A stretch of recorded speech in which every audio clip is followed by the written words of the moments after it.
หลังจากในขณะที่พระองค์ทรงเนื้อกายที่เสด็จลงสู่มนุษย์มาบิณฑบาตฉัน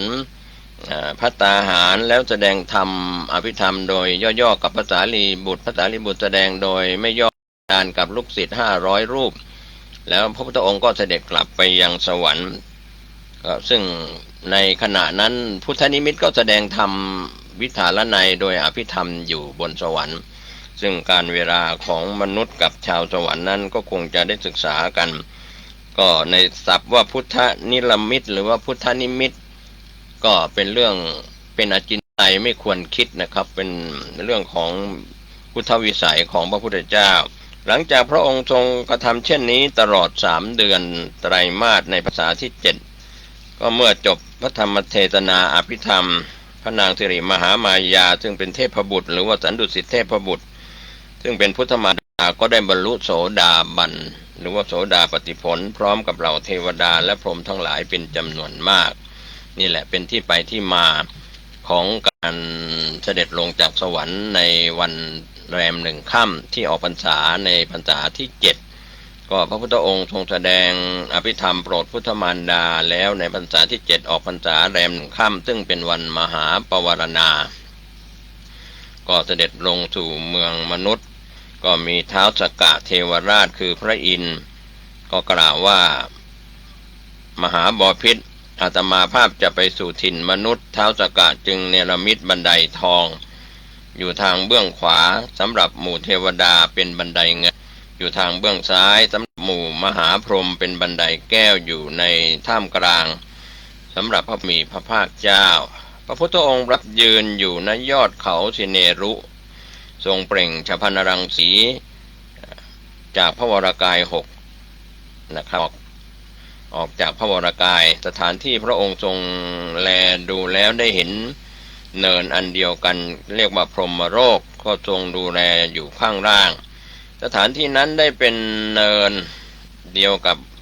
จนยาวลงไปจนถึงอเวจีนรกนะครับเทวดาและมนุษย์ทั้งหลายต่างเห็นซึ่งกันและกันระหว่างเทวดาเห็นมนุษย์เห็น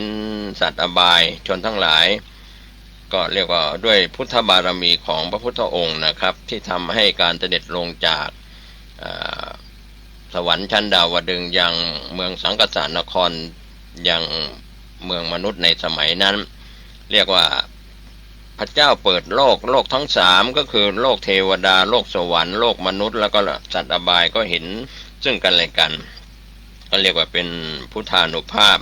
พระองค์ทรงดำริว่ามหาชนเหล่านี้ยังไม่รู้จักพระสารีบุตรว่าเป็นผู้เลิศด้วยคุณอะไรจึงตรัสถามปัญหาพระสารีบุตรแก้ปัญหาได้ทุกประการทั้งที่เป็นปัญหาของปุถุชนปัญหาของพระเสขะของพระอริยะที่ยังไม่ได้บรรลุพระอรหันต์นะครับปัญหาของอเสขะที่บรรลุของพระอรหันต์แล้วมหาชนจึงทราบว่าพระสารีบุตรเป็นผู้เลิศด้วยปัญญานะครับท่านผู้ฟังธรรมดาพระพุทธเจ้าทุกๆพระองค์นะครับในอดีตที่ตรัสรู้แล้วจนถึงปัจจุบันหลังจากแสดงยมกปาฏิหาริย์แล้วก็จะเสด็จขึ้นไปจำพรรษาที่ดาวดึงส์สเทวโลกที่บนสวรรค์ชั้นที่2เพื่อโปรดพุทธมารดาเรียกว่าเป็นพุทธธรรมดาของพระพุทธเจ้าเสด็จลงที่ประตูเมืองสังกสานครในวันมหาปวารณาก็คือวันแรม1 ค่ำวันออกพรรษาสถานที่จดพระบาทลงเหยียบพื้นแผ่นดินที่เมืองมนุษย์นั้นที่ประตูเมืองสังกสานครปัจจุบันนี้ก็เรียกว่าอัจฉรเจติยสถานนะครับท่านผู้ฟังก็เป็นเรื่องราวนำเล่าประสบในเรื่องของการไปโปรดพุทธมารดาที่บนสวรรค์ชั้นดาวดึงส์ในพรรษาที่7ก็เป็นธรรมสาระแบ่งปันให้กับท่านผู้ฟังผู้มีสติปัญญานะครับพิจารณาการที่เราได้ฟังพระเทศน์พระสวดอภิธรรมก็กลายเป็นงานศพงานตายที่เป็นส่วนใหญ่ในปัจจุบันในเมืองมนุษย์ตามศาลาที่ตั้งศพบำเพ็ญกองการและกุศลก็อานิสงส์ที่เราฟังไม่รู้เรื่องพระสวดอภิธรรม7 คัมภีร์เริ่มตั้งแต่กุศลธรรมมากุตราธรรมมาพยากตาธรรมมาเป็นต้น เป็นภาษาบาลีเป็นภาษามคธแม้ฟังไม่เข้าใจไม่รู้เรื่องแต่เราตั้งใจฟังก็จะเป็นนิสโยปนิสโยเหมือนศิษย์ของพระสารีบุตรซึ่งเป็นพระอรหันต์ผู้ได้แตกฉานในปฏิสัมภิทาทั้งสี่ก็ได้นิสัยในอดีตชาติเคยฟังพระสาธยายอภิธรรมที่ในถ้ำสาธยายค้างคาว500 ตัวฟังกันอยู่ฟังด้วยความเพลิดเพลินก็ขาที่เกาะผนังถ้ำก็หลุดตกมาตายแล้วได้ไปบังเกิดบนสวรรค์ด้วยอานิสงส์ของการฟังธรรมที่เป็นพระอภิธรรมหรือฟังพระเจริญพุทธมนต์หรือสวดอภิธรรมในงานศพต่างๆก็ขอให้ท่านที่ไปร่วมงานบำเพ็ญกองการกุศลฟังพระสวดอภิธรรมฟังพระเทศน์ด้วยความสนใจก็จะได้บุญได้กุศลอย่างยิ่งใหญ่นะครับก็ฝากไว้ในธรรมสาระวันนี้ผมเกษตรเพชรสำริดวิทยากรนำเล่า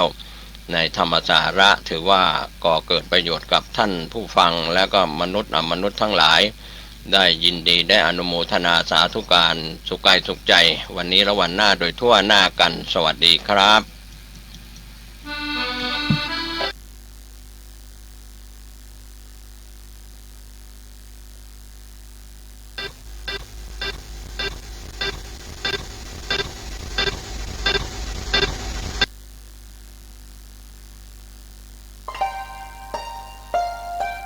ท่านกำลังรับฟังสถานีวิทยุสาธารณะจังหวัดเชียงใหม่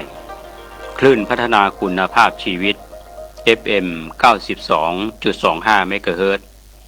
บริหารและจัดการโดยวัดป่าแดงมหาวิหารส่งกระจายเสียงจากเลขที่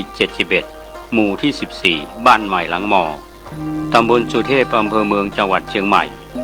รหัสไปรษณีย์50200หมายเลขโทรศัพท์0818815690 0520000636-7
ขอเจริญสุขญาติโยม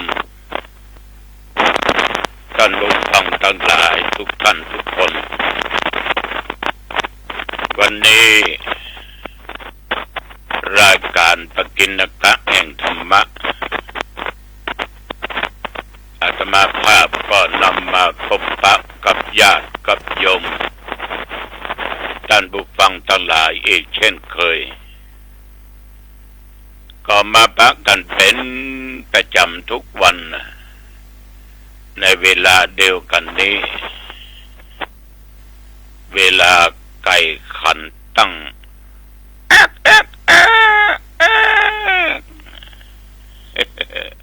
บอกเวลาละว่ารายการธรรมะปกิณกะมาแล้วและออกทางสถานีวิทยุแห่งนี้เป็นประจำทุกวันเช่นเดียวกันต้องขออนุโมทนาต่อญาติต่อโยมทุกท่านทุกคนที่ติดตามฟังรายการนี้มาโดยดีตลอดเอาละต่อไปเรามาไหว้พระเอาคุณแห่งพระรัตนตรัยคือพระพุทธพระธรรมพระสงฆ์เป็นสรณะเป็นที่พึ่งไหว้พระร่วมกันอะระหังสัมมาสัมพุทโธภควาพุทธังภวันตังอภิวาเทมิกราบพระพุทธสวากขาโตภควตาธัมโมธัมมังนัมมัสสามิกราบพระธรรมสุปฏิปันโนภควโตสาวกสังโฆสังฆังนัมมามิกราบพระสงฆ์นะโมตัสสะภะคะวะโตอะระหะโตสัมมาสัมพุทธัสสะนะโมตัสสะภะคะวะโตอะระหะโตสัมมาสัมพุทธัสสะนะโมตัสสะภะคะวะโตอะระหะโตสัมมาสัมพุทธัสสะพุทธังสรณังคัจฉามิธัมมังสรณังคัจฉามิสังฆังสรณังคัจฉามิตุติยัมปิพุทธังสรณังคัจฉามิตุติยัมปิธัมมังสรณังคัจฉามิตุติยัมปิสังฆังสรณังคัจฉามิตติยัมปิพุทธังสรณังคัจฉามิตติยัมปิธัมมังสรณังคัจฉามิตติยัมปิสังฆังสรณังคัจฉามิอิติปิโสภะคะวะอะระหังสัมมาสัมพุทโธวิชชาจารณะสัมปันโนสุขโตโลกวิทูอนุตตโรปุริสัทธัมมสารถิสัตตาเทวมนุสสานังพุทโธภควาติ ยันดุลนิมิตตังอวะมังคะลัญจาโยจามะนาโปสะกุนัสสะสัทโธปาปักขะโหตโสปินังอะกันตังพุทธานุภาเวนะวินาสเมนโตสวากาโต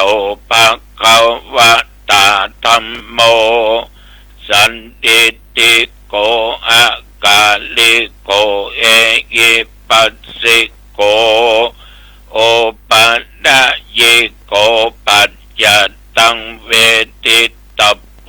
วินยูหิติยันดุลนิมิตตังอวะมังคะลัญจาโยจามะนาโปสะกุนัสสะสัทโธปาปักขะโหตุสุปินังอะกันตังธัมมานุภาเวนะวินาสเมนตุสุปฏิปันโนภะคะวะโตสาวกสังโฆอุจุปฏิปันโนภะคะวะโตสาวกสังโฆยายาปฏิปันโนภะคะวะโตสาวกสังโฆสามิจิปฏิปันโนภะคะวะโตสาวกสังโฆยะติตังจัตตาริปุริสยุคาเนอัตถะปุริสปุคลาเอสะภะคะวะโตสาวกสังโฆอาหุนายโยปาหุนายโยทักเกนายโยอัญชลิกรณิโยอนุตตลังปุญญเกตังโลกัสสาติยันดุลนิมิตตังอวะมังคะลัญจาโยจามะนาโปสะกุนัสสะสัทโธปาปักขะโหตุสุปินังอะกันตังสังฆานุภาเวนะวินาสเมนตุยะโตหังภะเกเนอะลิยายะชาติยะชาโตนาปิจานามิสันจิจาปานังชีวิตาบุโรเปตาเตนะสันเจนะโสติเตโอตุโสติขัพพัสสะโพชังโคส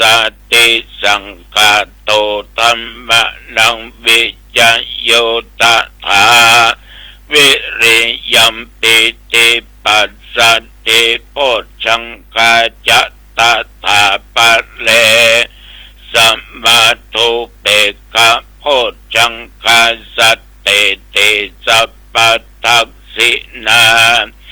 มุนินาสัมมาทักขาตาภาวิตาภาหุลิกตา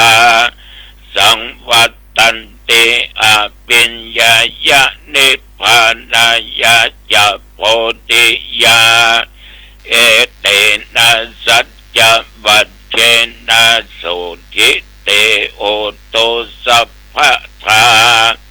เอกัสสะมิงสัมมาเย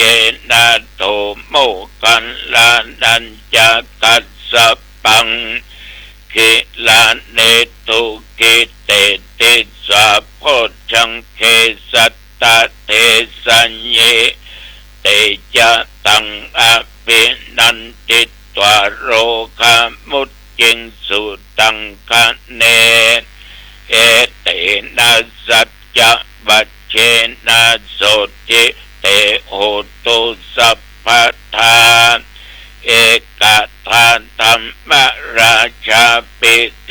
ลันเยนะปิปิริโต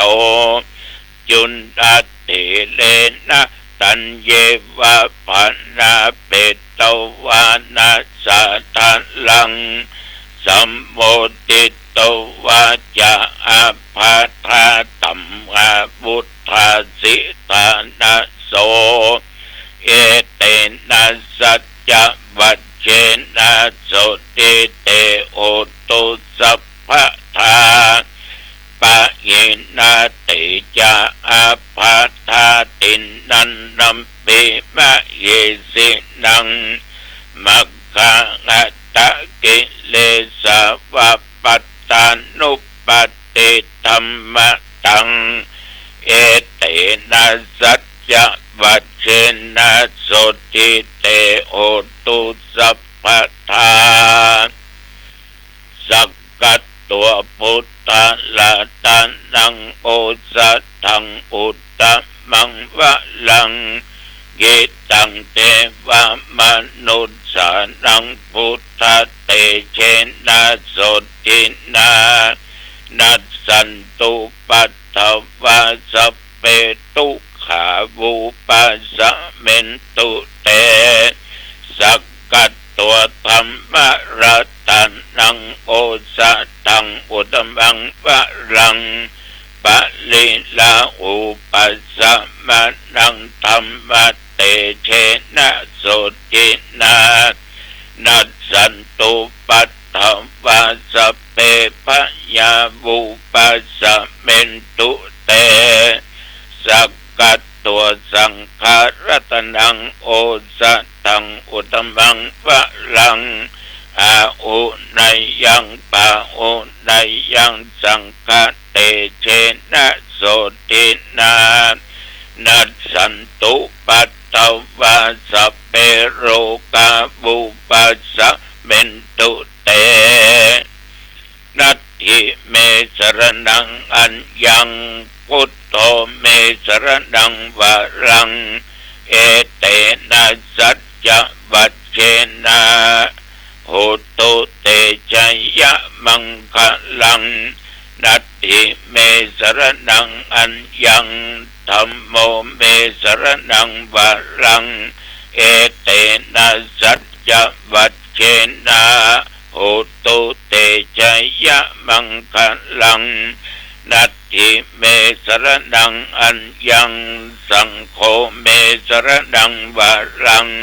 เอเตนะสัจจะวัจเจนะโหตุเตชัยยะมังคะลังอัตถิอุนอัสสะวิจัยโยธัมโมโลกิอนุตตโรสัพพสัตตะอิตัตตายะตังตวงกันอาเยเตวะเตปะลิวัจเจละจะตันเตอะมนุเสกิปะวะเกพยัคเขนะเกปิเสปุเตอะกัลละมรเนนะวาสัพพัสสะมามรณะมุตตัวตะเปตัวกัลละมะลิตังตัสเสวะอนุภาเวนะโหตุเทโวสุขิสัทธาสุตตาสีลังสัมมาทายะธัมมังสุจริตังจะเลตัสเสวะอนุภาเวนะโหตุเทโวสุขิสัทธาลิกิตังจินติตังภูชังกะระนังวัจนังกะรุงเทสนะปัลเลสังเทสนังสุตวะตัสสะอายุปวัตตติตินักขัตตยักขะภูตันนังปะปักขะงานิวารณาปริตตัสสานุภาเวนะอันโตเตสังอุปัตถเวนักขัตตยักขะภูตันนังปะปักขะงานิวารณาปริตตัสสานุภาเวนะ อันโตติสังอุปัฏฐเวนักขตยักขภูตันังปะปักขะงะนิวารณาปริตตัสสานุภาเวนะอันโตติสังอุปัฏฐเวภวตุสัพพมังคลังรักขันตุสัพเทวตาสัพพพุทธานุภาเวนะสัทธาสุธิภวันตุเตภวตุสัพพมังคลังรักขันตุสัพเทวตาสัพพธรรมานุภาเวนะสัทธาสุธิภวันตุเตภวตุสัพพมังคลังรักขันตุสัพเทวตาสัพพสังฆานุภาเวนะสัทธาสุธิภวันตุเตโดยบทพุทธานุภาพธรรมานุภาพสังฆานุภาพ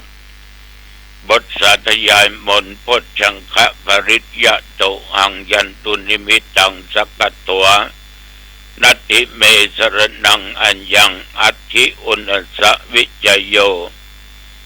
บทมนต์เหล่านี้เป็นมนต์ศักดิ์สิทธิ์แม่นว่าตนข้าพเจ้าและญาติโยมยิ่งใจตะลงโลกาเปียธิโลกร้ายทั้งนอกกายในกายทุกสรีละหมอยุกยาบหายกินยาบหายขอพุทธานุภาพธรรมานุภาพสังฆานุภาพมนต์คาถาต่างๆจงมากำจัดโรคภัยไข้เจ็บโลกาเปียธิอันหนักอันร้ายที่มีนอกกายในกายสรีระร่างกายอันตรธานสูญหายเพื่อมีความสุขกายสบายใจแม่นว่าตนข้าพเจ้าและญาติโยมอันเป็นที่รักทุกท่านทุกคนเดินทางไปเหนือใต้ตกออกไกลๆเดินทางเดินไปก็มีใจครับมามีใจมีโชคปราศจากภัยกังวลอันตรายอุทกภัยอัคคีภัยบาดภัยตลอดจนอุปัติภัยโรคภัยอย่าได้มากำมากายอย่าได้เกิดมีมามีความสุขกายสบายใจจำเริญด้วยสติและปัญญาบ่ตั้งตัวตนอยู่ในความประมาทจำเริญด้วยกิจการงานการค้าการขายค้าแม่นขายหมานกิมากาขึ้นนิยมเนื้อจำเริญโดยหน้าที่ยิ่งขึ้นไปอายุวันโนสุขังปะลังกรมอุตุได้ประกาศบอกตักเตือนว่าให้ระวังพายุฝนลมลูกเห็บยังมีอยู่จะไปชะล่าใจก็คงบ่มีฝนตกละนับตั้งแต่ตะวันมาจนถึงปัจจุบัน24 ชั่วโมงนี้โยมและอาตมาก็ผ่านพ้นมาด้วยดีด้วยบุญด้วยกุศลและต้องผ่านต่อไปจนอายุได้120 ปีเนาะ ญาติโยมแต่วันนี้เที่ยวหนองตองใกล้เคียงไม่มีรายงานว่าฝนตกแต่ทางแม่ริมมีเป็นบางบ้านนะลงถึงเมื่อคืนลงถึงเมื่อวันตกบันนักแต่บอกเป่าให้พอดีบางที่ก็แจ้งว่ามีลมเนิดตุลุงเรืองเพนะลมมีหรอลมนี่อันตรายกว่าฝนเนาะเพราะมันทำมือเสียทุกสิ่งทุกอย่างได้หลังคาบ้านผิวว่อนกาต้นไม้ต้นตออย่างก้นลมละเนละนาดบางทีก็มาฟาดบ้านฟาดหอเอือนทับคนนั้นคนนี้เจ็บก็ดีตายไปเสียเข้าเสียของก็นักแต่วันนี้กินเขาง่ายแล้วตอนได้กินข้าวกัน6 โมงเช้าก็เดินทางออกจากวัด ไปโรงพยาบาลชัยประการอำเภอชัยประการจังหวัดเชียงใหม่ไปถึงที่หั่นเวลา9 โมงป่ายหน่อยเมื่อเช้าพอแวะหั่นแวะนี่เนาะการเดินทางนั้นก็สะดวกสบายการคมนาคมก็ดีแต่เที่ยวบนดอยระหว่างเชียงดาวไปชัยประการบางที่ทางหลวงเพื่อก็ซ่อมถนนหนทางเพราะว่ามันหยุดลงไปเพื่อก็ไปแปลงมันดีแต่กำลังซ่อมก็จะไปติดขัดกันให้น้อยหนึ่งเหตุฉะไหนจึงไปที่โรงพยาบาลชัยประการหลวงพ่อท่านเจ้าคณะอำเภอชัยประการเนี่ยท่านเป็นพระมหาเถระองค์หนึ่งที่มีวิสัยทัศน์ดีช่วยเหลือพี่น้องชาวบ้านเรื่องน้ำป่าน้ำอย่างทุกสิ่งทุกอย่างสงเคราะห์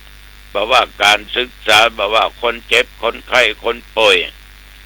พอดีก็มีโยมผู้ใจบุญเป็นเศรษฐีเนาะเพิ่งเคยมาสร้างวัดพระเจ้าพรหมมหาราชวัดของหลวงพ่อเจ้าคณะอำเภอทีนี้เปิ้นก็เป็นเจ้าภาพสร้างอาคารขึ้นเป็นอาคารผู้ป่วยในก็เตียง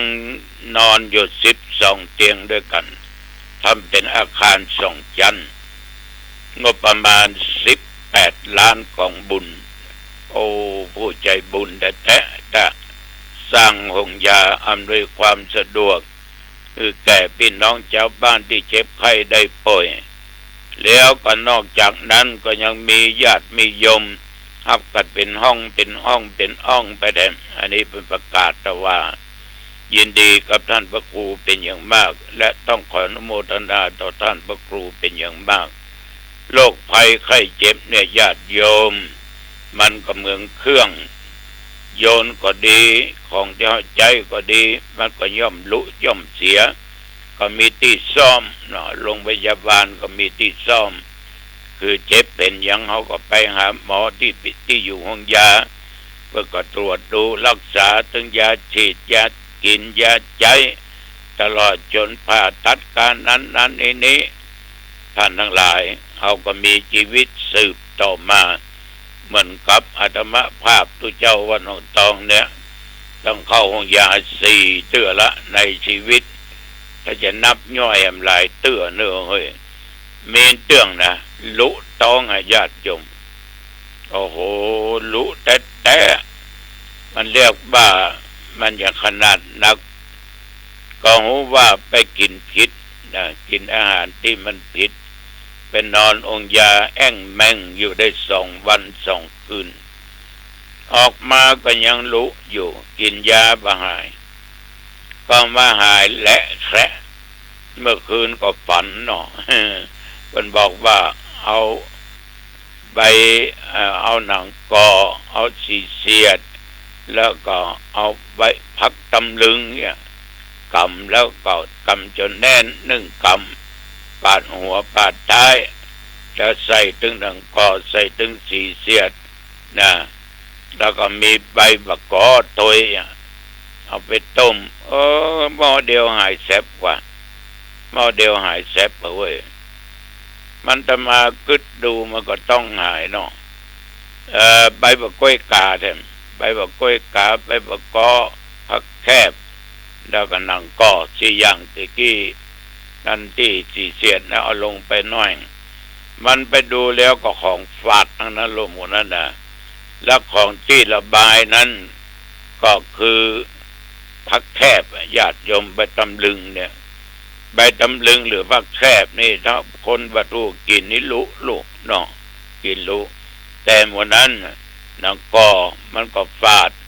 ใบมะกล้วยกามันก็ฝาดนะมันฝาดสิ่งเหล่านี้มันฝาดลงแต่เอาเนี้ยใบผักแคบเนี่ยเท่ากำมือเนี่ยใส่ตัวมัดรวมกันบดต้มกินหายแต่กว่าหยุดแก๊กเลยญาติโยมแต่มันจะหยุดวัดขับวัดทายไม่ใช่นะมันก็ขับทายดีฉะนั้นญาติโยมบอกว่ายาแผนโบราณยา แผนปัจจุบันเราก็ต้องไปหาหมอไปองค์ยาเหมือนคราวที่แล้วที่หางดงสร้างเตียงฉุกเฉินนั่นนะชุดละ1,200,000กองบุญเขาตอดพระพากันเขาก็ได้ห้องฉุกเฉินไว้ที่โรงพยาบาลหางดงก็เกิดประโยชน์นักมีคุณค่านักเพราะว่าเมื่อบะหมี่เนี่ยติดต่อไปทางนครพิงค์ถ้าว่างก็ได้ไปถ้าบอกว่างก็ห่อไปห่อมาไปสันซ้ายเกิดบอกว่างห่อจอมตองบอกว่างก็ไปตายกลางทางเนี่ยพระตุเจ้าวันออกตองก็ตายไปตนว่าตันไปถึงองค์ยาสักคำเนี่ยยมฉะนั้นก็ช่วยเหลือคนให้นักก็นับว่าเป็นบุญเป็นคุณเป็นกุศลอันยิ่งใหญ่ประเดี๋ยวนี้รู้ข่าวว่าองค์ยาอ่างดงจะได้รับงบประมาณปี70น่าจะได้สร้างอาคารแล้วก็จะได้สร้างอาคารเป็นตึกสงฆ์เป็นเตียงห้องนอนไว้เป็นห้องพิเศษถึงญาติถึงโยมถึงตุเจ้าพระสงฆ์องค์เด่นถึงเวลาบัดใดจะบอกเป็นสายบุญแก่ญาติโยมท่านเศรษฐีผู้มีกินมีใจหรือว่ามีจิตศรัทธาก็ช่วยกันนะโยมเนอะสร้างสิ่งเหล่านี้มันฮื้อชีวิตมันช่วยชีวิตมันบรรเทาความทุกข์คนเราเนี่ยฐานะมันไม่ใช่เหมือนกันเนาะบางคนประกอบพอมีสตางค์ก็ไปหาองค์ยาเอกชนเนี่ยที่วันนี้ก็ไปหาองค์ยาลัดไปตามองค์ยาหังอำประจำอำเภอกะสวนดอกกะไปแงะกะแล้วมันก็ดีหมอดีๆทั้งนั้นพยาบาลดีๆทั้งนั้นฉะนั้นญาติโยมด้วยว่าไปบุญฉันเว้นแล้วก็รีบกลับมาเพราะจะต้องมาสวดพุทธมนต์เจริญสมาธิภาวนาถวายเป็นพระราชกุศลแด่สมเด็จพระเจ้าลูกเธอเจ้าฟ้าพัชรกิติยาภาแต่ว่าเอาวัดอินทาภิบุญหนองไคหนองตองวันนี้บ่าย2 โมงเนอะที่วัดปะฐานตำบลสันพวาน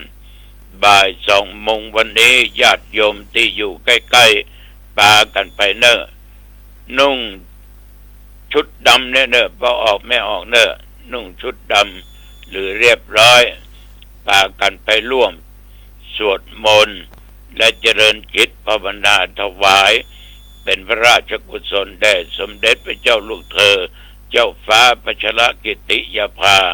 ขอนำจิตวิญญาณของพระองค์ท่านสู่สวรรคาลัยอันนี้หมู่เฮาทั้งหลายช่วยกันเนอะช่วยกันแล้วก็ตะวันนี้โยมทั้งหลายก็พักผ่อนมาตราบถึงปัจจุบันเนี่ยก็หันว่าเวลาพอดีเนอะ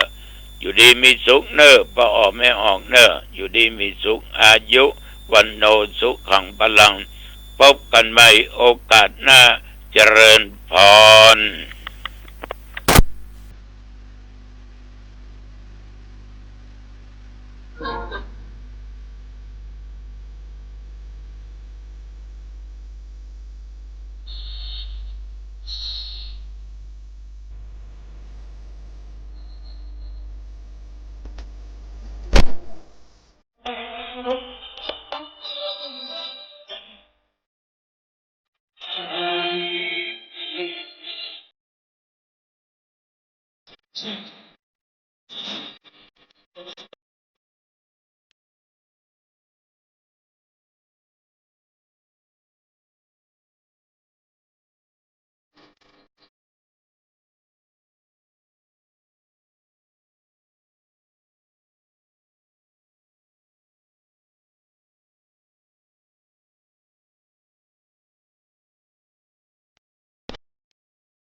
โบราณว่าไว้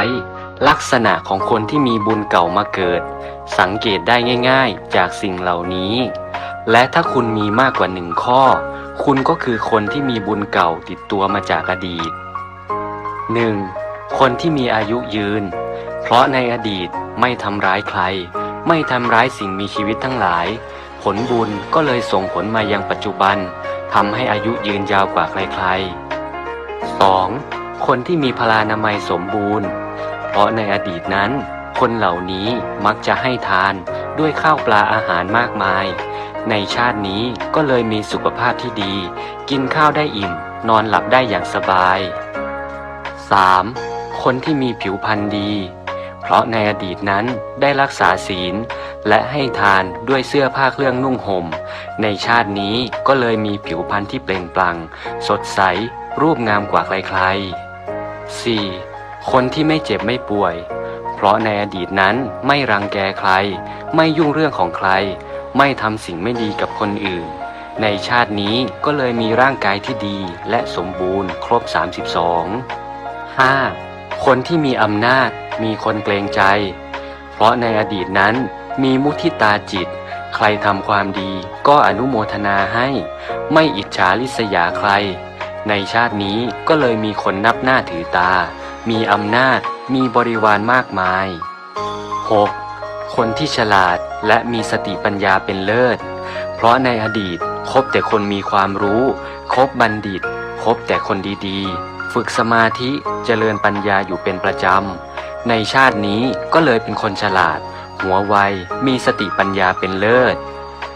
7. ผู้ที่ร่ำรวยมีทรัพย์สินมากมายเพราะในอดีตชอบให้ทานชอบทำบุญรักในการให้โดยไม่หวังสิ่งตอบแทนในชาตินี้ผลบุญก็เลยส่งผลให้มีทรัพย์สินมากมายมีเงินใช้ไม่ขาดมือ 8. คนที่เกิดในตระกูลสูงเพราะในอดีตนั้นเทิดทูนบุคคลที่ควรเทิดทูนทำดีกับพ่อแม่ชีวิตเทิดทูนแต่สิ่งดีๆในชาตินี้ก็เลยทำให้มีชาติกำเนิดที่ดีอยู่สุขสบายเกิดในตระกูลที่สูงส่งทำนายของคนเฒ่าบ่เก่าเพิ่นได้พยากรณ์ไว้ว่าต่อไปเบื้องหน้า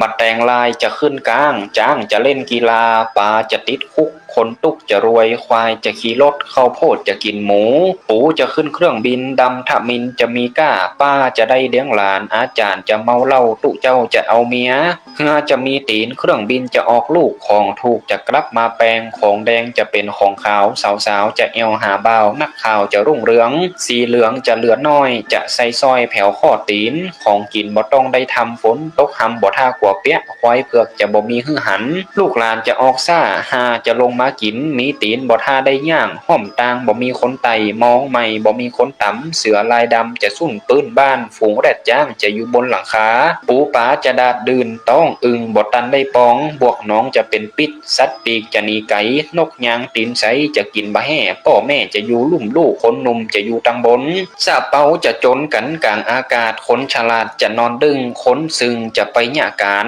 น้อยนานจะหนีป่าน้ำต้าจะไหลขึ้นเหือนดินจะเปียง งกันอย่างหน้ากองตีดอนจะกลายเป็นตีลุ่มคนหนุ่มจะบ่อยู่บ้านไม่การจะบ่มีไผฮู้จักพืชพักจะได้นอนมุ้งญี่ปุ่นเมืองจีนจะครองเมืองไทยอยากกินอันใดบ่ต้องไปสอดปวกกับหมอดจะบ่มีอย่างกินหนี้สินจะมีกันทั่วบัดทั่วจะบ่มีคนปลูกขายนิยายจะกลายเป็นความจริงแม่ยิงจะเอาเมียจะมีในเบื้องหน้าแต่แลตั้นทั้งหลายเฮ้ย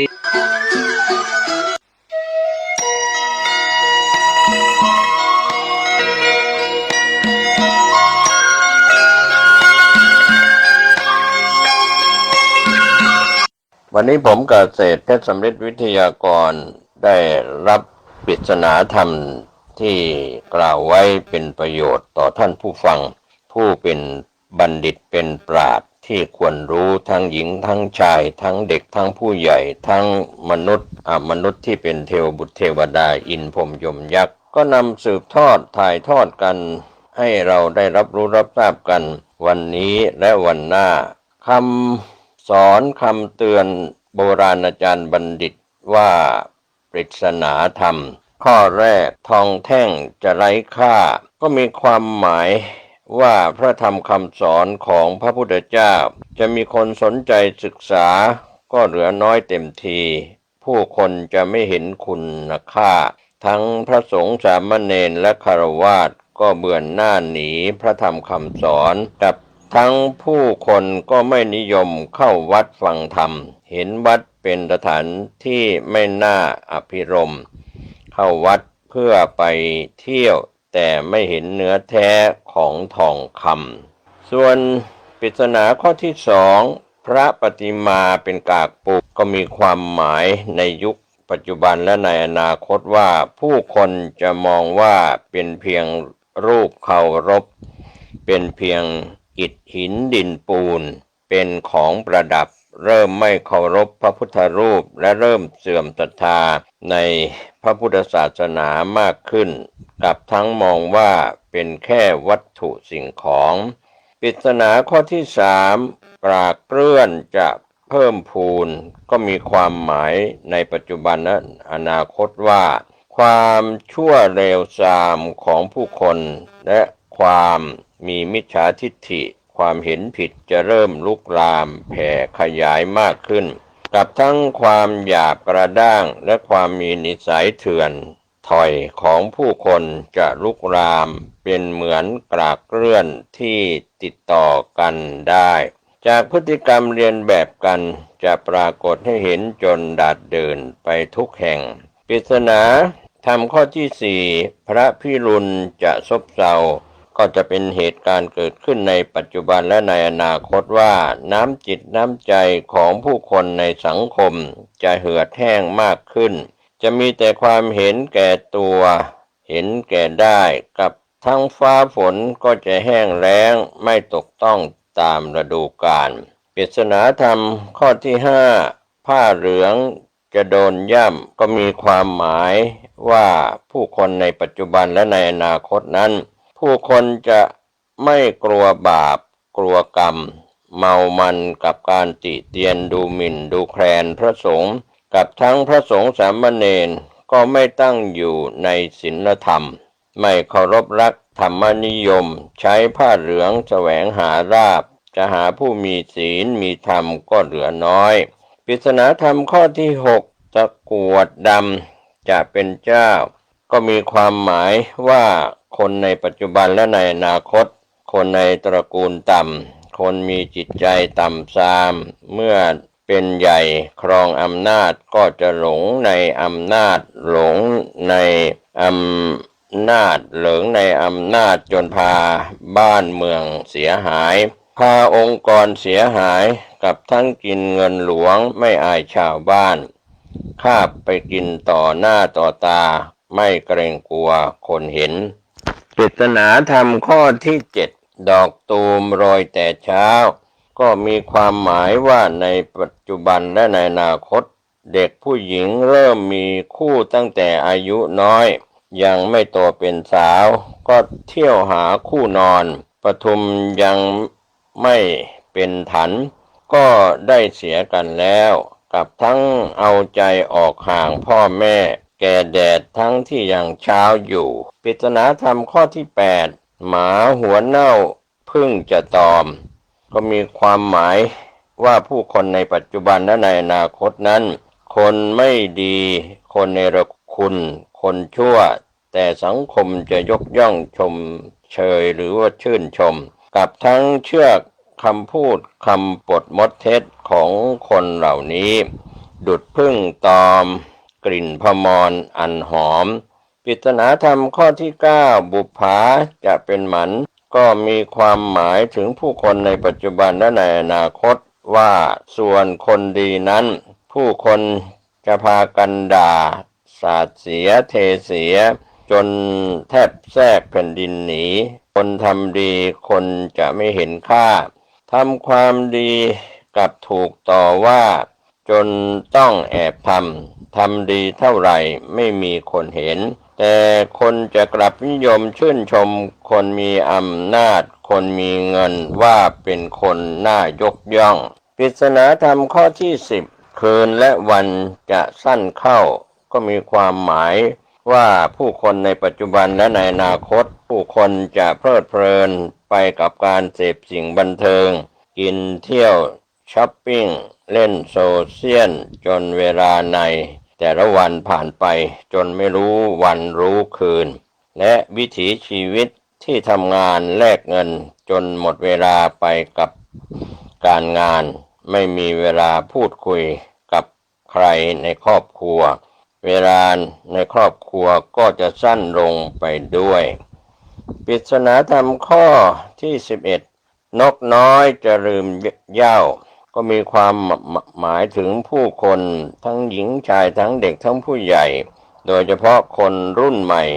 ในปัจจุบันและในอนาคตก็ตามคนรุ่นใหม่เด็กรุ่นใหม่คนสมัยใหม่จะลืมพ่อลืมแม่และลืมบ้านเกิดเมืองนอนของตนกับทั้งลืมวัฒนธรรมประเพณีของตนรากเหง้าของตนปริศนาธรรมข้อที่12โคถึกเท่าจะวังเวงก็มีความหมายถึงหญิงชายในปัจจุบันและในอนาคตพูดถึงคนเฒ่าคนแก่จะถูกทอดทิ้งให้อยู่ตามลำพังขาดลูกหลานดูแลเหล่านี้ล้วนแล้วแต่เป็นปริศนาธรรมทั้ง12ข้อขยายเนื้อความจะเกิดเหตุการณ์ในปัจจุบันและในอนาคตข้อแรกทองแท่งจะไร้ค่าข้อที่2พระปฏิมาเป็นกากปูนข้อที่3กรากเกลื่อนจะเพิ่มพูนข้อที่4พระพิรุณจะซบเซาข้อที่5ผ้าเหลืองจะโดนย่ำข้อที่6ตะกรวดดำจะเป็นเจ้าข้อที่7ดอกตูมโรยแต่เช้าข้อที่8หมาหัวเน่าพึ่งจะตอมข้อที่9บุปผาจะเป็นหมันข้อที่10คืนและวันจะสั้นเข้าข้อที่11นกน้อยจะลืมเหย้าข้อที่12โคถึกเท่าจะวังเวงก็เป็นเรื่องราวที่เราได้เห็นได้ฟังปราชญ์บัณฑิตจากโบราณจนถึงปัจจุบันและจะต่อเนื่องไปในอนาคตปริศนาธรรมเหล่านี้นำมาถ่ายทอดเพื่อให้ท่านผู้ฟังได้รู้ได้เข้าใจจะปรับเปลี่ยนและรู้เท่าทันเหตุการณ์ทั้งในปัจจุบันและในอนาคตอย่างไรขอความเป็นสิริมงคลจากการเข้าใจปริศนาธรรมและปรับตัวปรับกายปรับใจปรับความประพฤติโชคดีมีสุขทุกรูปทุกนามปริศนาการตื่นตี3ถึงตี5โอกาสทองแห่งธรรมะคุณเคยสะดุ้งตื่นในช่วงตี3ถึงตี5บ้างไหมหลายคนคิดว่าเป็นเรื่องบังเอิญหรือเพราะร่างกายผิดปกติแต่แท้จริงนี่คือเสียงเรียกจากธรรมะและเป็นช่วงเวลาทองที่ไม่ควรพลาดพระพุทธเจ้าทรงใช้ยามเช้ามืดเพื่อเดินจงกรมภาวนาและตรวจดูสัตว์โลกเพราะเวลานี้จิตละเอียดและสงบที่สุดเทวดาและพรหมยังอนุโมทนาบุญทำให้การภาวนาได้ผลเร็วกว่าปกติหลวงพ่อฤาษีลิงดำอธิบายว่าการตื่นขึ้นในเวลานี้มาจาก3เหตุผล 1. บุญเก่าในอดีตชาติปลุกเรา 2. เจ้ากรรมในเวรมาขอส่วนบุญ 3. เทวดาผู้คุ้มครองช่วยปลุก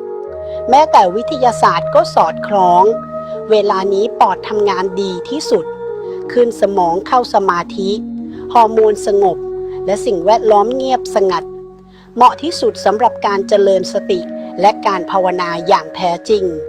ดังนั้นเมื่อคุณตื่นในเวลานี้อย่าปล่อยผ่านไปให้ตั้งสติหายใจเข้าพุทหายใจออกโทแผ่เมตตาและอธิษฐานว่าขอให้บุญนี้นำไปสู่พระนิพพานการตื่นระหว่างตี 3 ถึงตี 5ไม่ใช่เรื่องบังเอิญแต่มันคือโอกาสทองแห่งธรรมะที่ปลุกเราให้ตื่นปริศนาการตื่นตี 3 ถึงตี 5โอกาสทองแห่งธรรมะคุณเคยสะดุ้งตื่นในช่วงตี 3 ถึงตี 5บ้างไหมหลายคนคิดว่าเป็นเรื่องบังเอิญหรือเพราะร่างกายผิดปกติแต่แท้จริงนี่คือเสียงเรียกจากธรรมะและเป็นช่วงเวลาทองที่ไม่ควรพลาดพระพุทธเจ้าทรงใช้ยามเช้ามืดเพื่อเดินจงกรมภาวนาและตรวจดูสัตว์โลกเพราะเวลานี้จิตละเอียดและสงบที่สุดเทวดาและพรหมยังอนุโมทนาบุญทำให้การภาวนาได้ผลเร็วกว่าปกติหลวงพ่อฤาษีลิงดำอธิบายว่าการตื่นขึ้นในเวลานี้มาจาก3เหตุผล 1. บุญเก่าในอดีตชาติปลุกเรา 2. เจ้ากรรมในเวรมาขอส่วนบุญ 3. เทวดาผู้คุ้มครองช่วยปลุกแม้แต่วิทยาศาสตร์ก็สอดคล้องเวลานี้ปอดทำงานดีที่สุด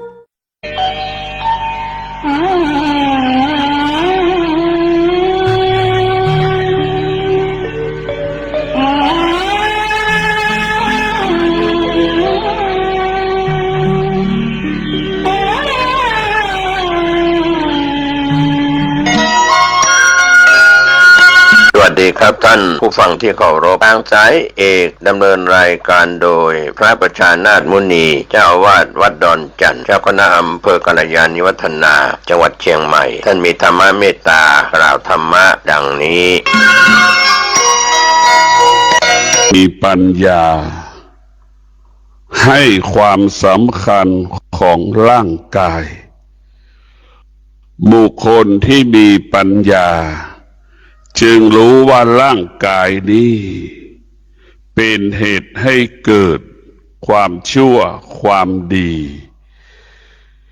ดังคำว่าทำดีด้วยกายวาจาใจดังคำว่าทำชั่วด้วยกายวาจาใจร่างกายของเรามีความสำคัญต่อการดำเนินชีวิตของเราดังพระพุทธเจ้าได้เป็นพระพุทธเจ้าก็เพราะกายของพระพุทธเจ้าเพราะจิตของพระพุทธเจ้า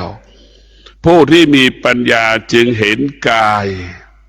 เมื่อเห็นกายก็เห็นธรรมจึงรู้ว่า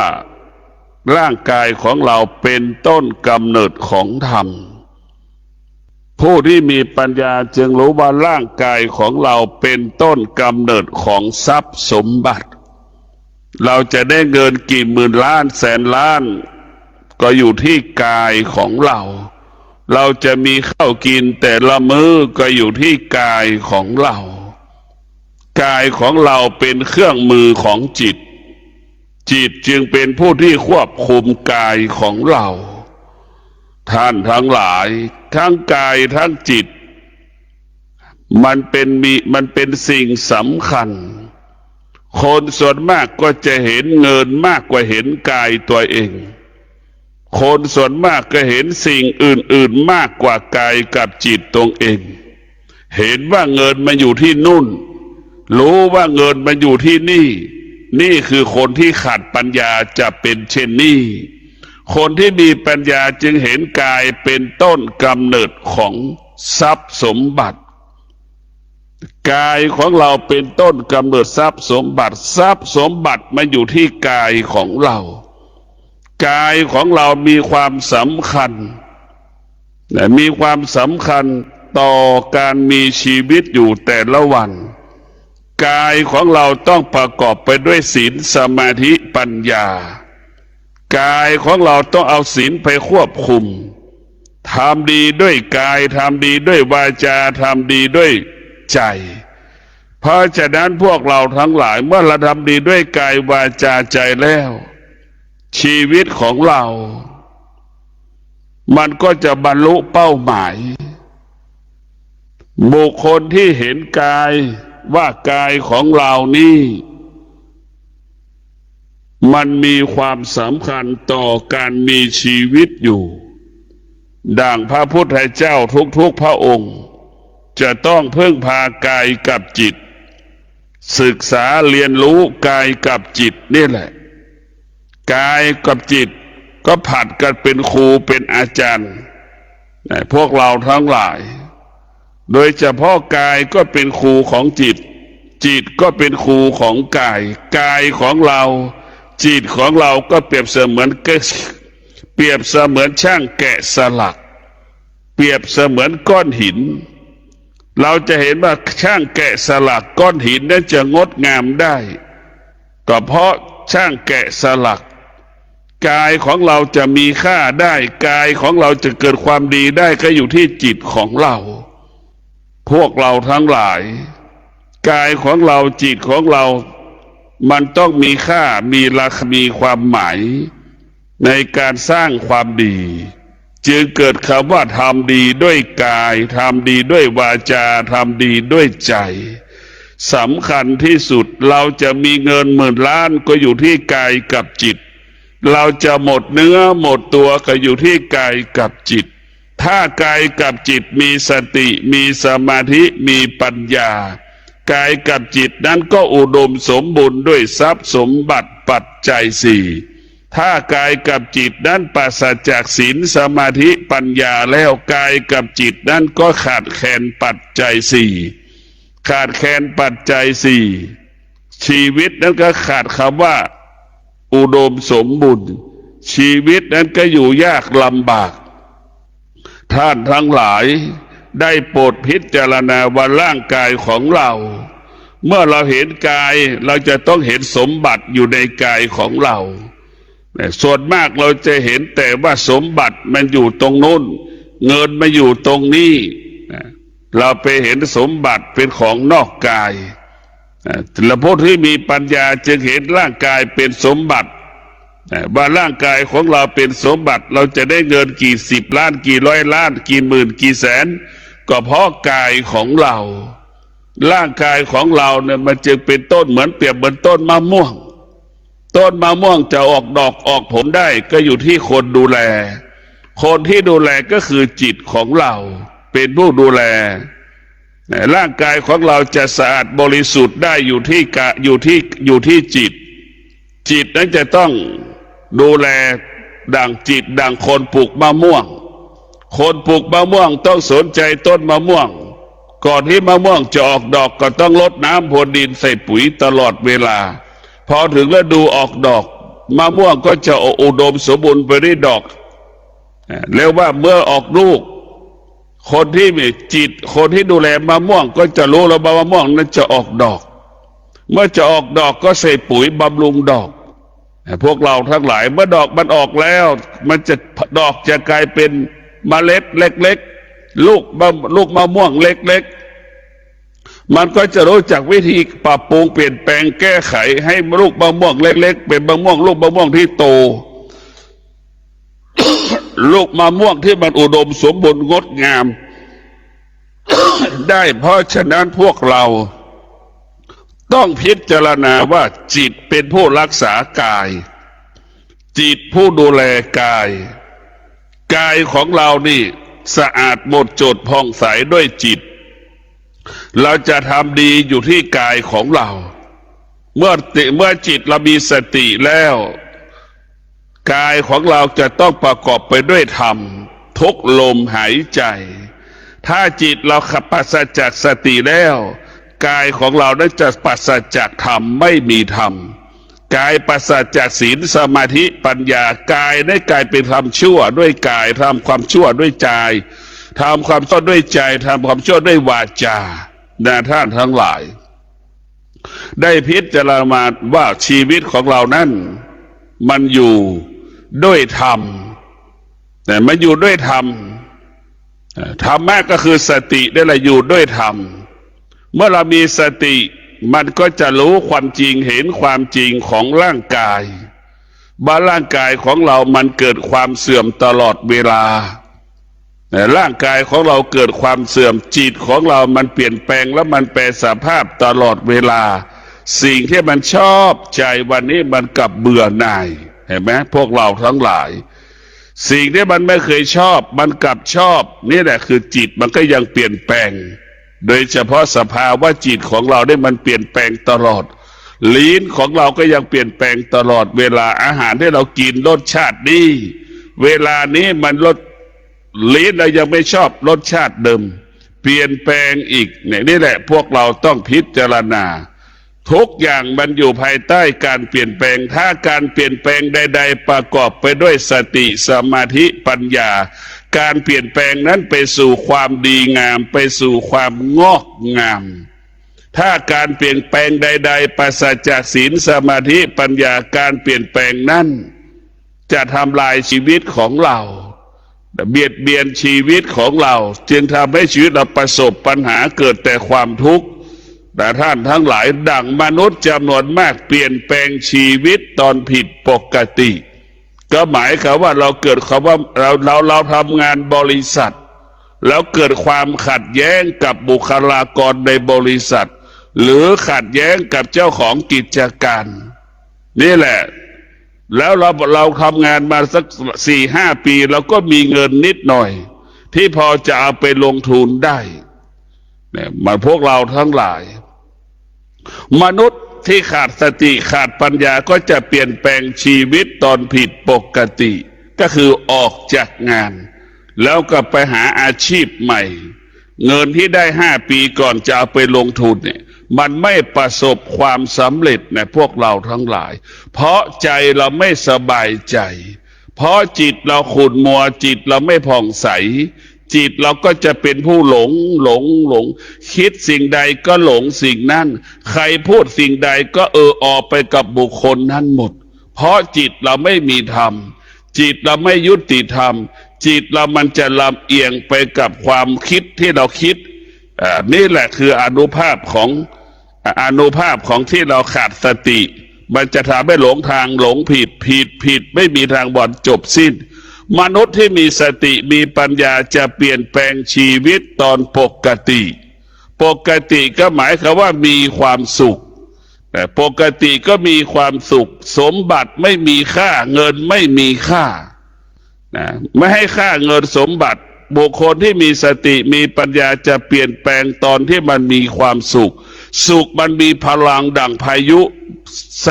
สุขมันมีพลังอย่างน้ำที่มันท่วมน้ำที่ฝนมันตกน้ำท่วมมันแรงแบบนั้นแหละสุขพวกเราทั้งหลายมันจะทำคำว่าไม่มีเมื่อจิตมันมีความสุขจิตมันมีความพร้อมคำว่าไม่มีไม่เกิดสำหรับจิตที่มันมีแต่ความสุขจิตมีแต่ความสุขมันจะเกิดคำว่ามีทุกอย่างตรงกันข้ามคนที่เปลี่ยนแปลงชีวิตต้องเกิดความทุกข์มีเงินกี่แสนกี่ล้านก็ยังไม่มีความสุขพวกเราพิจารณาเพราะจิตมันทุกข์เมื่อจิตมันทุกข์เราจะไปทำอะไรแล้วมันก็ผิดพลาดเมื่อผิดพลาดมันก็ดังคำว่าทุกข์ซ้ำซากเกิดคำว่าทุกข์ซ้ำซากมันท้ายสุดมันก็ออกจากทุกข์ไม่ได้เมื่อออกจากทุกข์ไปได้มันก็จะเกิดความทุกข์เป็นของวงตระกูลอีกความทุกข์กลายเป็นสมบัติของคนโง่พวกเราทั้งหลายความสุขก็เป็นสมบัติของคนโง่ของคนที่ฉลาดบุคคลที่เจริญด้วยปัญญาจะสุขไม่ได้เป็นสมบัติของผู้ที่มีปัญญาความทุกข์ก็ไม่ได้เป็นสมบัติของผู้ที่มีปัญญาผู้ที่มีปัญญารู้ว่าสุขก็ดีทุกข์ก็ดีเป็นโทษเป็นพิษเป็นภัยต่อชีวิตของเราผู้ที่มีสติปัญญาจึงเห็นความสงบเป็นสิ่งสำคัญเป็นสิ่งจำเป็นในการดำเนินชีวิตเมื่อจิตเราสงบเราก็จะมีทรัพย์สมบัติ เมื่อเราไม่มีความสงบจิตเราจะไม่มีทรัพย์ไม่มีสมบัติไปประกอบอาชีพใดๆก็ไปไม่ประสบความสำเร็จเมื่อจิตเราสงบไปประกอบอาชีพปฏิบัติหน้าที่ใดๆก็ประสบความสำเร็จพวกเราต้องพิจารณาแบบนี้อย่างนี้คนเราเกิดมาแล้วต้องอาศัยธรรมธรรมนี่มันอยู่เหนือจิตธรรมนี่มันอยู่เหนือกายธรรมนี่มันควบคุมจิตควบคุมกายของเราเรียกว่ากายของเราเป็นธาตุของธรรมธรรมเป็นเจ้านายของกายธรรมนี่เป็นเจ้านายของกายเป็นเจ้านายของจิตทั้งกายทั้งจิตเป็นธาตุของธรรมถ้ากายกับจิตไม่ได้เอาธรรมกายนั่นก็จะเป็นธาตุของธรรมชาติกายกับจิตก็จะเป็นธาตุของธรรมชาติ 90% คนทั้งโลกกาย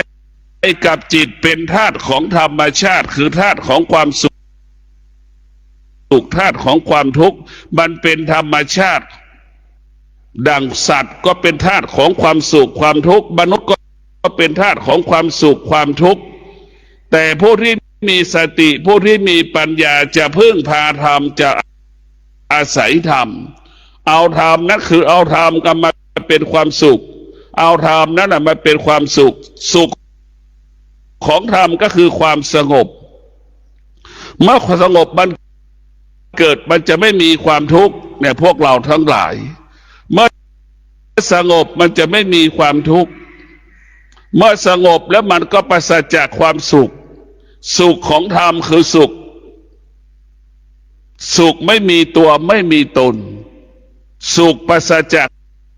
รูปแบบกฎเกณฑ์กติกาสุขนั้นเป็นสุขเหมือนกลิ่นดอกไม้ที่ส่งกลิ่นหอมมาจากต้นมากระทบจมูกเราสุขแบบนั้นแหละเรียกว่าสุขแบบกลางอากาศแต่พวกเราทั้งหลายเหมือนคนนั่งเครื่องบินได้สุขอยู่กลางเครื่องบินอยู่กลางอากาศนั่นแหละมีความสุขแต่พวกเราทั้งหลายจะพิจารณา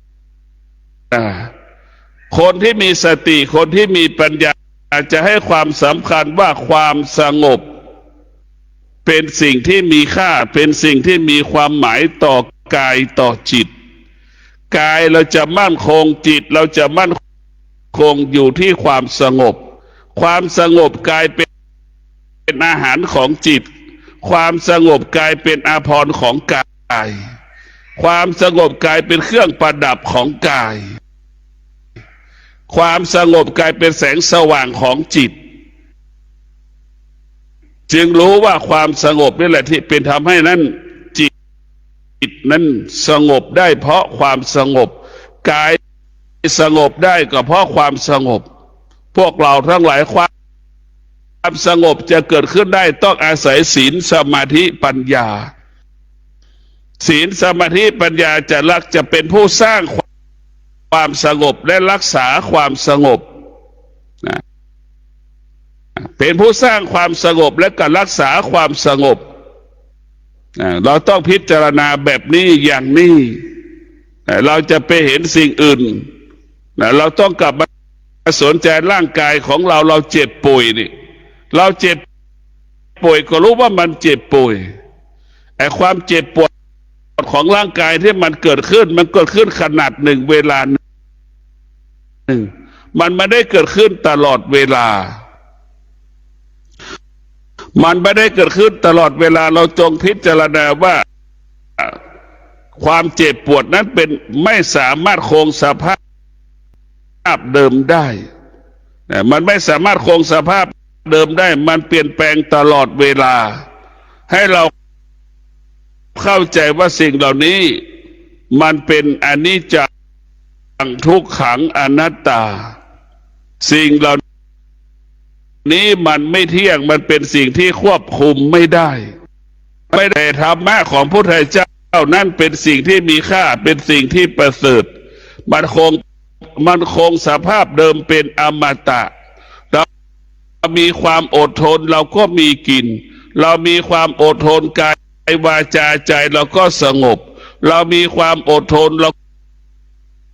ก็เกิดคำว่าสำเร็จเรามีความอดทนแล้วมันก็จะเกิดแต่คำว่าความสุขดังพ่อแม่มีความอดทนพ่อแม่มีความสุขเพราะได้เงินมาจากการทำงานความอดทนจึงเป็นบ่อเกิดแห่งทรัพย์สมบัติแต่พวกเราทั้งหลายจึงทำให้ผู้เป็นพ่อเป็นแม่มีความสุขส่งผลของความอดทนนั้นผลของความอดทนประโยชน์ของความอดทนเกิดผลส่งผลให้ลูกนั้นดำเนินชีวิตมีความสุขมีเครื่องมืออำนวยความสะดวกในการดำเนินชีวิตมีเครื่องประกอบเครื่องอุปโภคบริโภคครบทุกอย่างพร้อมทุกอย่างในพวกเราทั้งหลายเราต้องพิจารณาหลักธรรมคำสอนของพระพุทธเจ้าเป็นสิ่งที่มีค่าเป็นสิ่งที่ประเสริฐสูงสุดในการมีชีวิตอยู่เรียกว่าคำสอนพุทธเจ้านั้นเป็นประโยชน์เกิดประโยชน์ทุกลมหายใจส่วนธรรมชาตินั้นมันจะมีแต่คำว่าทำลายชีวิตเราทำไมธรรมชาติมันทำลายชีวิตเพราะธรรมชาติมันเปลี่ยนแปลงธรรมชาติที่อยู่ในกายเราก็ได้แก่ความคิดมันก็เปลี่ยนแปลงธรรมชาตินอกกายเรามันก็เปลี่ยนแปลงเช่นสามีไม่ตอบสนองเราก็เป็นทุกข์ลูกของเราไม่ตอบสนองเราก็เป็นทุกข์ใช่ไหมแม่น้ำป่าไม้ภูเขาก็ยังเปลี่ยนแปลงแต่กายกับจิตเหล่านี้ถ้ามีธรรมะมันไม่เปลี่ยนแปลงธรรมชาติเนี่ยมันเบียนเรามันทำลายเราเพราะมันเปลี่ยนแปลงนั่นแหละมันทำลายเราเพราะเราไปยึดติดมันจึงเกิดทำให้เกิดความทุกข์เนี่ยถ้าเรารู้ว่าธรรมชาติมันเปลี่ยนแปลงรู้ว่าธรรมชาติมันไม่มีประโยชน์สำหรับเราก็ทิ้งธรรมชาติไปดังพระพุทธเจ้าก็ละธรรมชาติถึงค้นหาความจริงที่อยู่เหนือธรรมชาติจึงรู้ว่าความจริงที่อยู่เหนือธรรมชาติมันมีอยู่เป็นอยู่คงอยู่ในโลกใบนี้พระพุทธเจ้าดำรงตนเป็นกษัตริย์จึงออกบวชมาจึงออกบวชเห็นรู้ว่าความจริงมันมีอยู่พระพุทธเจ้าจึงออกบวชค้นพบความจริงจึงนำเอาความจริงเหล่านั้นมาบอกให้กับชาวโลกความจริงเหล่านั้นก็ได้แก่การเปลี่ยนแปลงนี่แหละมันเป็นอะไรเปลี่ยนแปลงคำว่าเกิดคำว่าแก่คำว่าเจ็บเนี่ยเป็นต้นกำเนิดคำว่าเปลี่ยนแปลงถ้าเราไม่เกิดมันคำว่าเปลี่ยนแปลงก็ไม่มี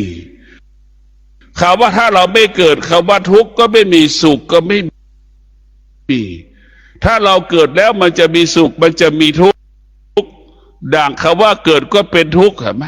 แก่ก็เป็นทุกข์เจ็บก็เป็นทุกข์ตายก็เป็นทุกข์เห็นไหมจริงหรือไม่พิจารณาจะไม่มีข้าวกินก็เป็นทุกข์เห็นไหม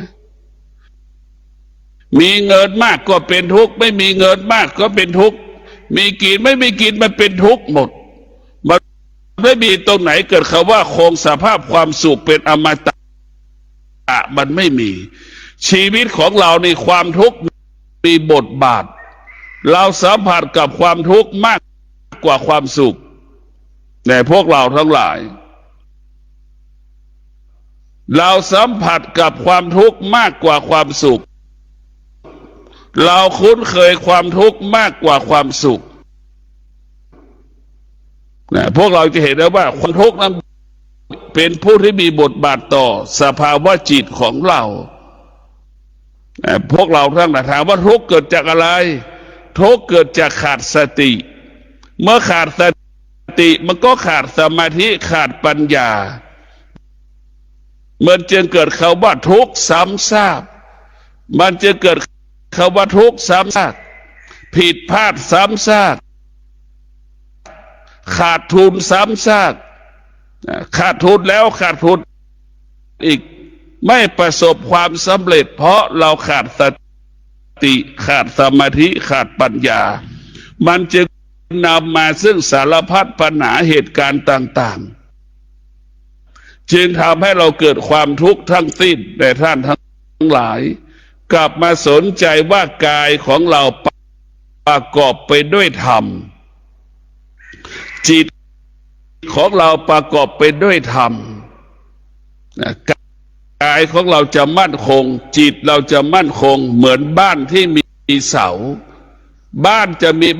เป็นบ้านได้บ้านต้องประกอบไปด้วยเสาจึงเป็นหลักให้กับบ้านในพวกเราทั้งหลายเสาจึงเป็นหลักให้กับบ้านเช่นเดียวกับสติสมาธิปัญญาเป็นหลักให้กับจิตเราจะมั่นคงกายเราจะมั่นคงเมื่อกายกับจิตอาศัยศีลสมาธิปัญญาเมื่อกายของเราจิตของเราอาศัยสติสมาธิปัญญามันจึงพัฒนากายกับจิตได้ง่ายจึงแก้ไขปัญหากายกับจิตที่มันประสบ